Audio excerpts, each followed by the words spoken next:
game number 4 now. That game will take place on Battlefield of Eternity, and Roll20 has given up first pick to make sure that that's where they will fight. Yeah, not surprising. We talked about Tomb of the Spider Queen and BOE being such a high priority for a team like Roll20.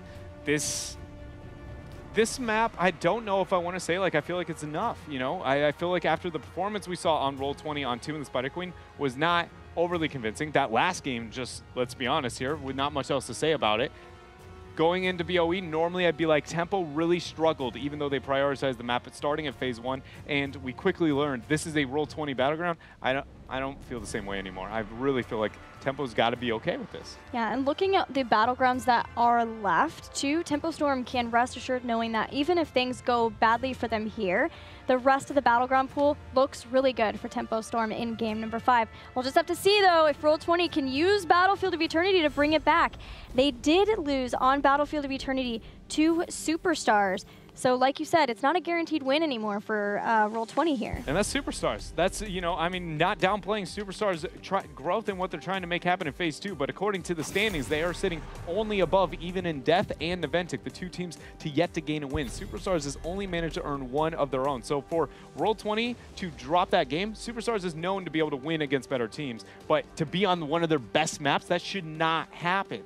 So it's got to be scary here. Roll20 putting it all on the line on a map that you and I are sitting here going, that's kind of questionable.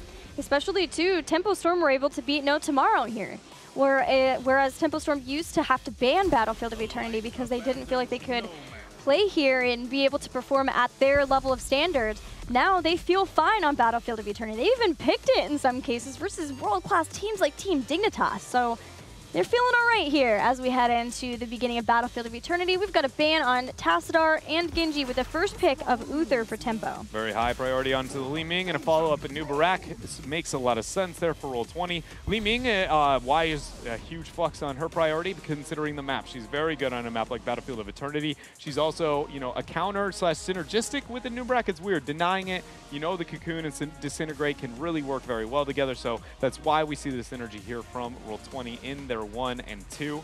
Tempo very open-ended though by picking up the Uther in their first pick. I'd like to see probably the Stitches or the Arthas in this transition. I almost,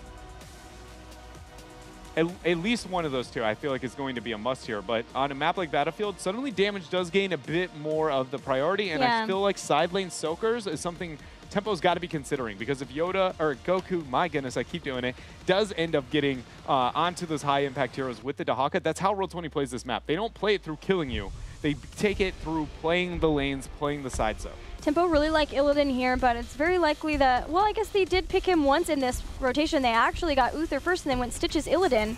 But this time it's going to be Stitches Dahaka. The change-up being able to deny Roll20 of potentially playing out the style of Battlefield of Eternity that they would like with Dahaka is a big win. Also, we have seen now Fury be very comfortable with Dahaka. I remember when the hero first came out, and he was so excited to play him. He was playing him at the, I think that was the very beginning of Gale Force when they were all together. Yeah. And he was playing with Crowin, and he would drag and they would have Disintegrate on top of it and just hold them in place. It was like, we could get so much Disintegrate done if nobody can move out of it. But since then, it's been moved more to the secondary warrior, so he hasn't been able to play him as much anymore. So I'm sure he's excited to be back on Dahaka. Roll20, what are they looking to ban? I'm trying to think at first glance. We already know the Warriors have been dealt with for Tempo. They have done nothing when it comes to backliners. So is there something you want to focus on remove? Is it a double support? If you want to ban that, that would be the case. Or if it's something like the Vala? Potentially Greymane a Greymane? would be a really good one. Greymane, actually. Yeah, please be the Greymane.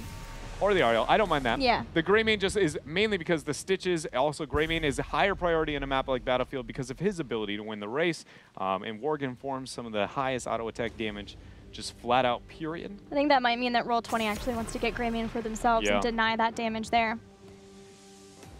And that would be a good way to capitalize on Tempo Storm, focusing more on having their double warrior and the support, not trying to get any damage dealer, even though Roll20 did draft a Li Ming, trying to take as many of the damage dealers away, the top tier damage dealers, for Battlefield of Eternity. I wouldn't hate a Greymane Arthas here from Roll20. That actually gives Arthas, you know, he's a decentralized target to be able to focus on in a map where you have long distance to safety. The slow continually is very, very effective.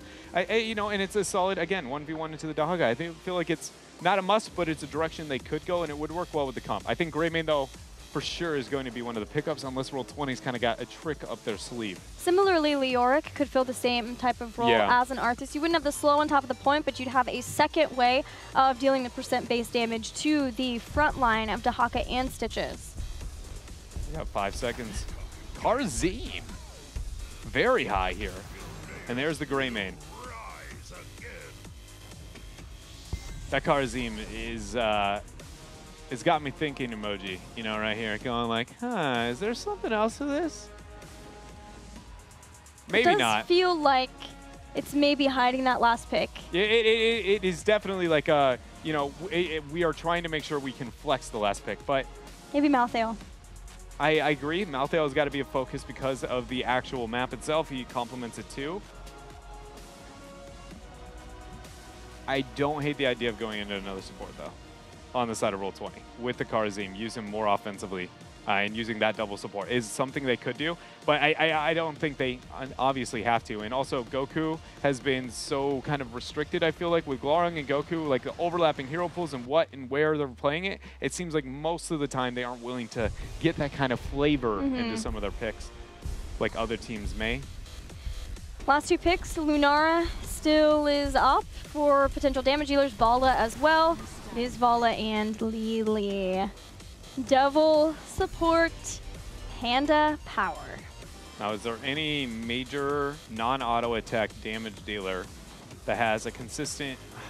Oh gosh, I guess that does make Malthael a bit more appealing, right? I mean, the idea of, like just the fact that he has no auto attack relevance, right? I mean, he does, to be fair. But when it comes to the actual team fights and Lili's throwing those blinding nados everywhere, Malthael's just like, well, I got Tormented Souls. I'm not too worried about it. Karzim, on the other hand, he's going to be a little worried about it. It's not fun to be an iron.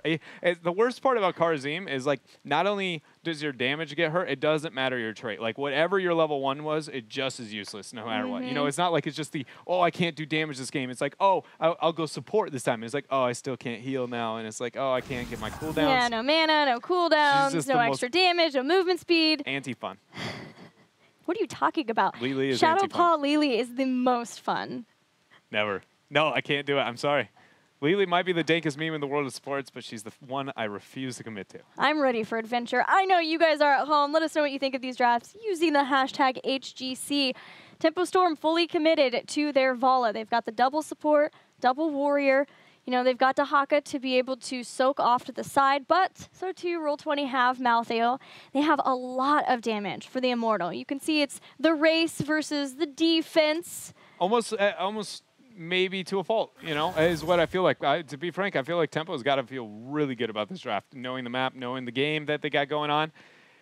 I feel like this is going to be Goku. If the game is won by Roll20, it's because Goku just obliterated Tempo in team fights, and that is the only redeeming quality I really see. Well, they may not have won the team game, but Goku did obliterate in team fights with his Malthael. Yeah. So let's see if they can do it here. They need this win if they want to maintain in the series. We're going to Battlefield of Eternity for Game 4.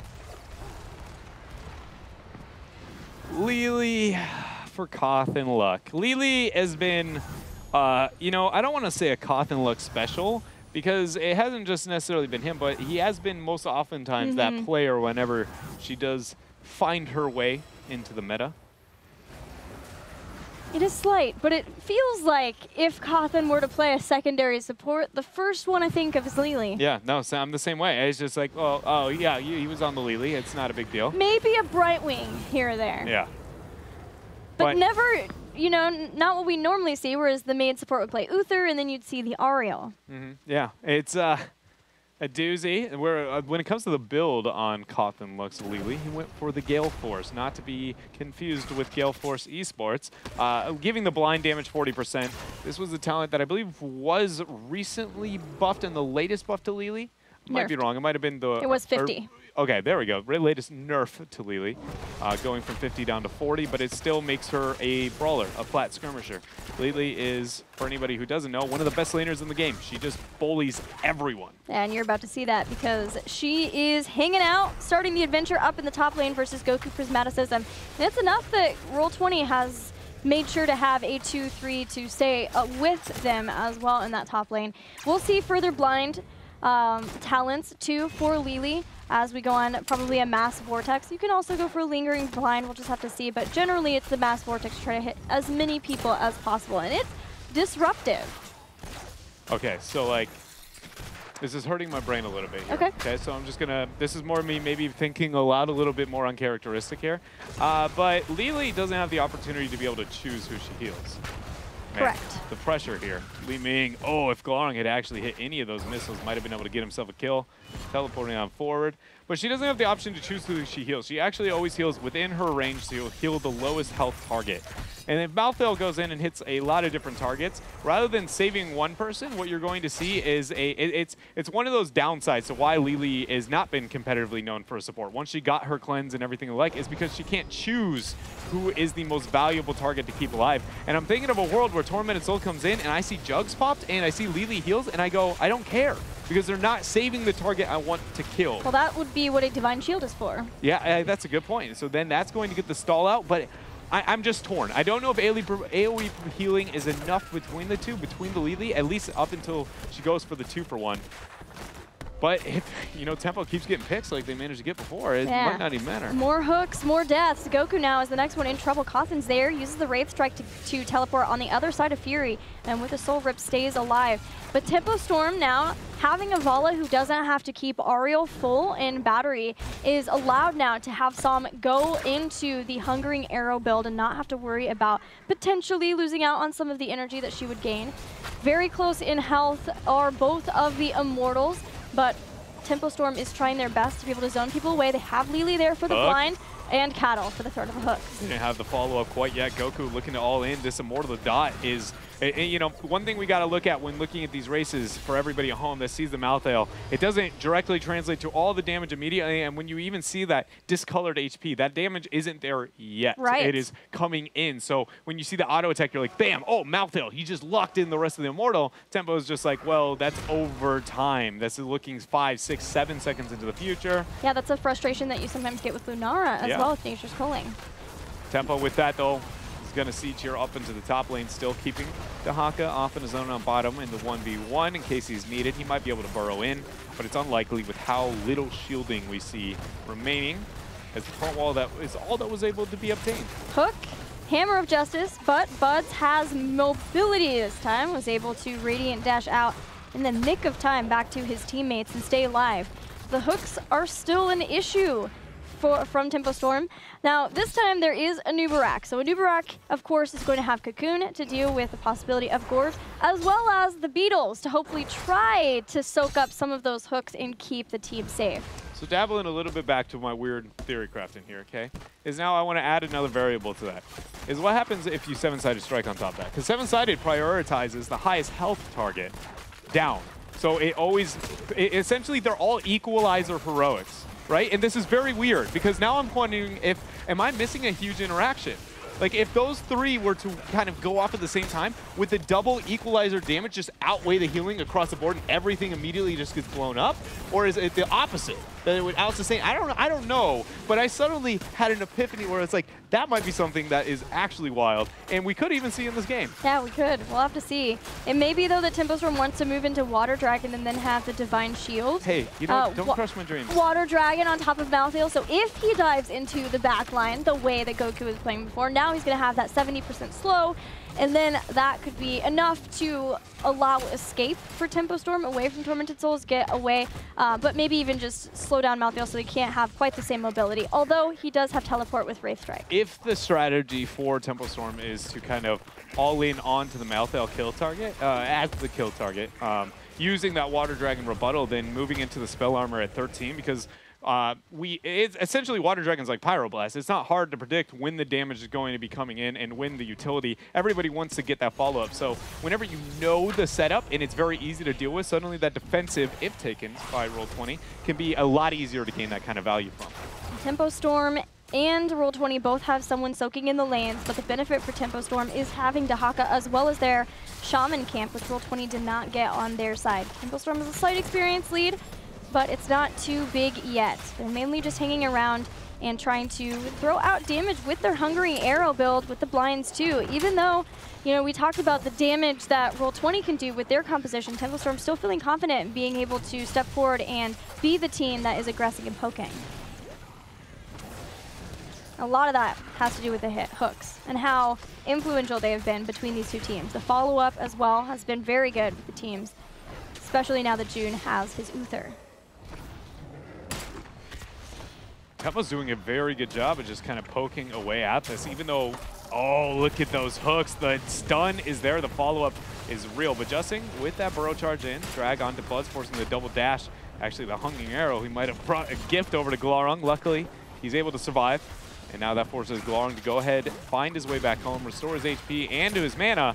But Tempo takes that time to get themselves the halftime show. I cannot believe the hooks that Caterpillar has been hitting this series. They are fearsome. They get halfway to the point.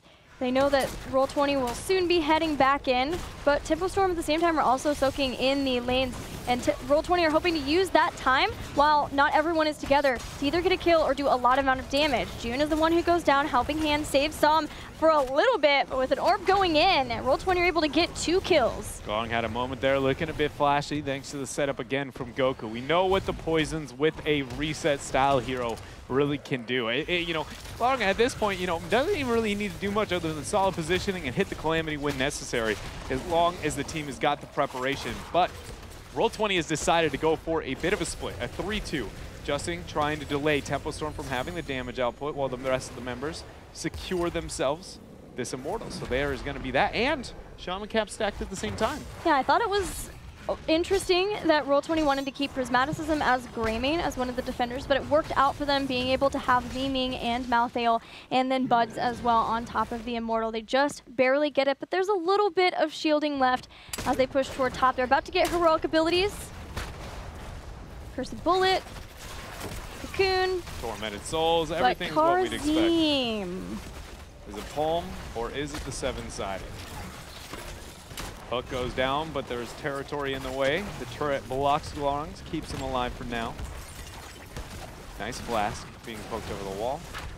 Tempo's grasping for these 10s. They've come online.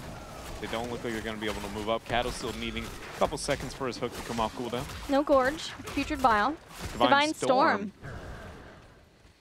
It seems like it's a blow-up strategy then, going into the Divine Storm, which means it will be Jugs, I believe, instead of the Water Dragon, or if it's an all-in, double all-in, and relying on the double front line to keep themselves up.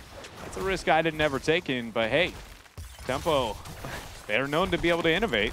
And when you're a Malthael and you feel like, or you have Tormented Souls, you feel like you are on top of the world and that you can get in the back line, hit a lot of people, and have a lot of heroes hits with your Reaper's Mark so that you can hit them with Soul Rip and stay alive. But it's a different story now, where there is Divine Storm and Rain of Vengeance as a follow-up to Putrid Bile. Once you're in, you're in. I'm not gonna lie, Gilly. I want 7-sided now.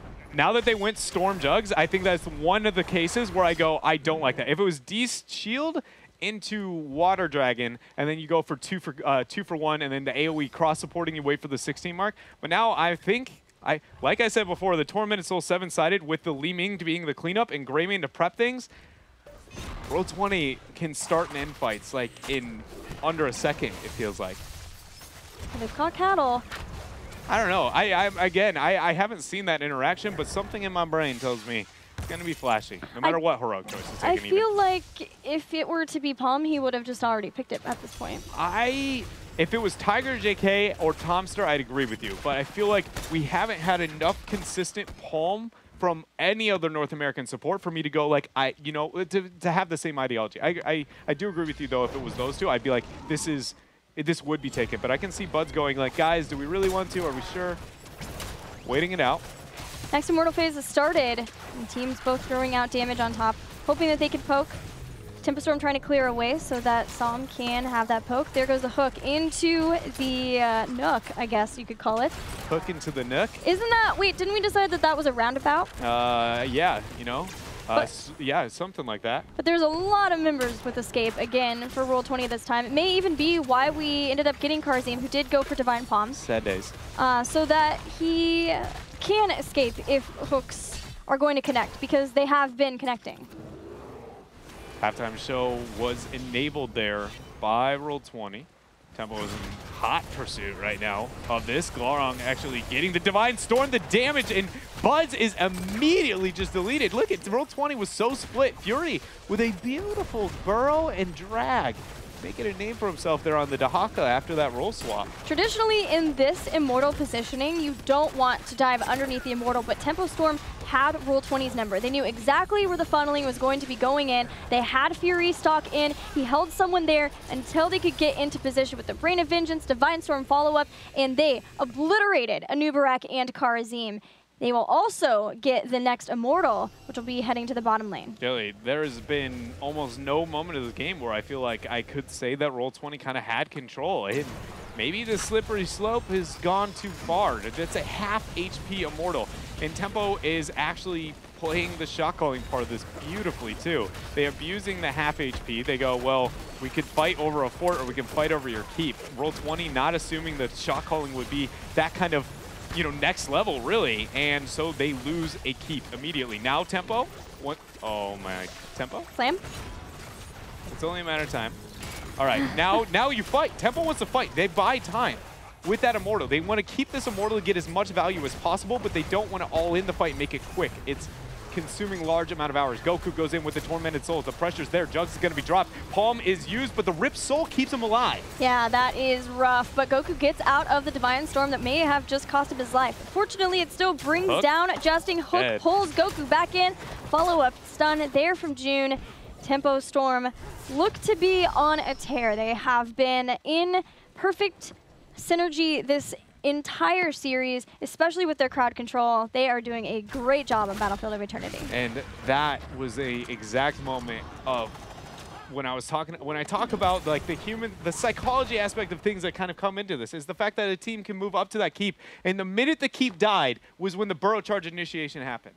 They had about 20 to 30 seconds of knowing that keep was alive to be able to choose which fight they wanted to take, and Roll20 took the only one where their structure was not alive. Again, you just want to punish the bad guy for gaining that objective, and that kind of mental error is something that Tempo has been able to really abuse after that top siege. Yeah, now they'll be able to abuse that top lane too, because they have Dahaka as a global. They're getting a mercenary camp there. Now they have a mercenary camp in the bottom lane too. But that top lane can consistently be pushed against Roll20 because of that Dahaka, especially once we get to the next Immortal phase, which will be soon. And again, Tempo are well on their way to being ahead a pivotal talent tier as they look towards 16. Being able to get Pulverized, Benediction, Frost Shot probably, potentially a Manticore. We've seen a little bit of Manticore here and there. Important talents, definitely, for Tempo. Top is going to be cleared. Shaman Camp's going to be pressuring bottom, the only keep lane left on the side of Roll20. So they have catapults on that top lane, and the Shaman on bottom, and an Immortal where they're down an entire level at the third most important talent here in the game, 16.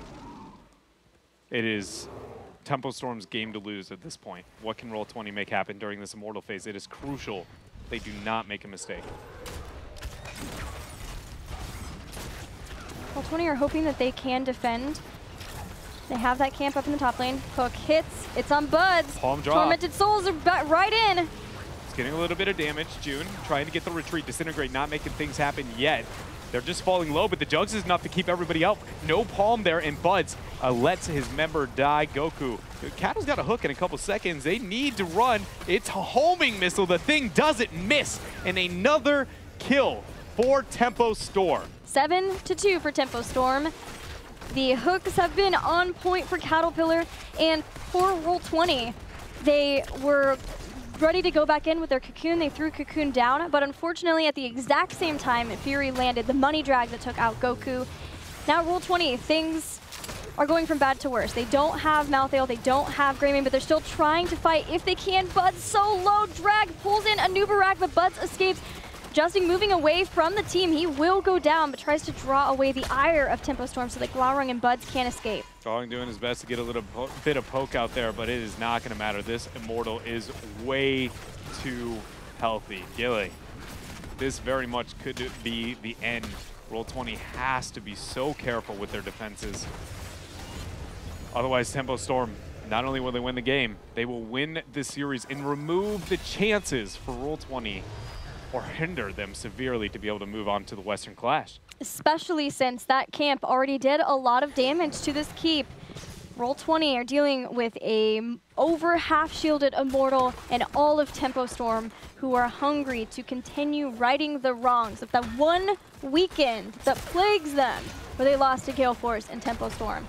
Or they lost to Gale Force and No Tomorrow. Tempo Storm are not ready to call it quits on qualification for the Western Clash. They just have to defeat Roll20 here to stay in the running.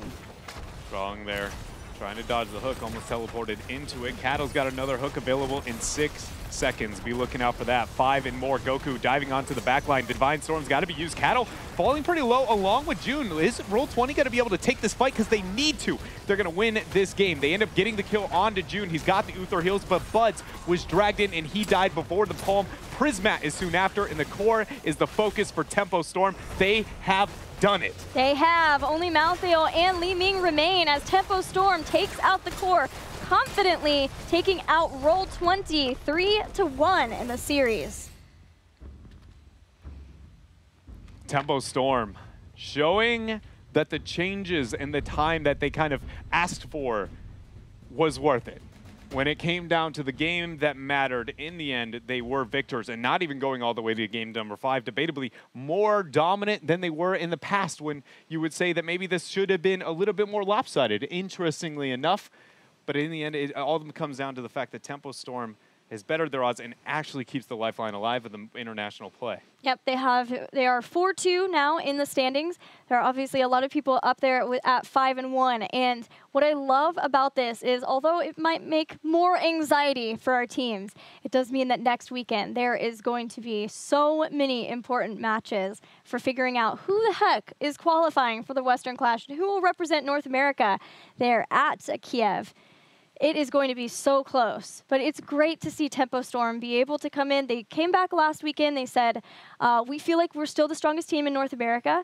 They felt like they had a clean performance versus Superstars. There was one blip where they lost a game, but otherwise they have been able to take the changes that they've made and work for them. Fury has been a very successful solo laner for the team, and Caterpillar is able to shot call from position with the rest of the team. I mean, when you have hooks like that, I mean, you don't really need to be able to shot call or do anything. It's just enough to be Kill able this one. Yeah, it's just like, you know, guys, it's pretty straightforward. It's about as clear cut as it can be. If they're on the end of this line, I want you all to use your cooldowns and kill this dude. They did a very good job, and so much so that, you know, we've been hyping up Stitches left and right. I feel like I might put Cattle at the #1 because he was hitting, I don't know, Team Freedom puts up a pretty good argument, especially because I feel like they won their series solely off of some of the hooks they landed, but it's no different here. I feel like Tempo Storm can say the same. A lot of the reasoning, especially Dragonshire, that BOE game, a lot of what's happening is because they're failing to be able to respect or at least play around the Stitches dynamic.